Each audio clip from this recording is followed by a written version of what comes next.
In dem heute publizierten Bericht »China, wo sind Sie?« Zeit über den Verbleib der Masseninhaftierten in der autonomen Region Xinjiang Auskunft zu geben, schildert Amnesty International anhand von eindeutigen Fallbeispielen die Tyrannei und Folter in Ostturkestan.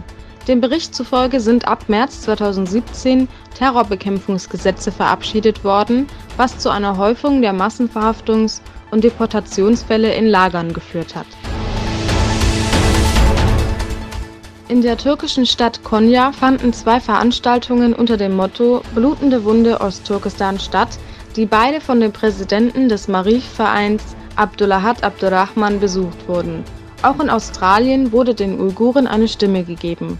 Eine Fotoausstellung in Adelaide, zusammengestellt von Uigurinnen, zeigt erneut auf, was die Menschen in Ostturkestan unter dem kommunistischen Regime erleiden.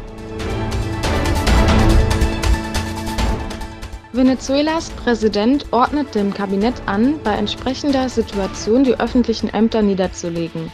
Venezuela erlebt unter Maduro derzeit eine schwierige Krise, die durch eine US-unterstützte Opposition zusätzlich erschwert wird. Präsident Maduro strebt nun an, grundlegende Änderungen durchzusetzen.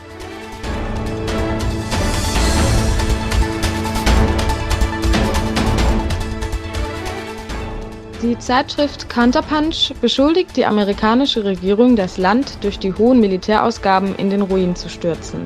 Diesbezüglich lügen Politiker das Volk unverhohlen an, während sie nach weiteren Finanzquellen für den militärischen Bedarf Ausschau halten.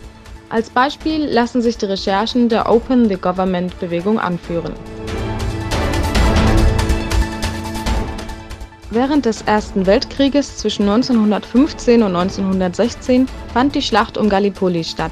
Die Entente-Mächte strebten gemeinsam an, die Halbinsel für militärische Zwecke zu erobern, scheiterten jedoch an ihren Verteidigern.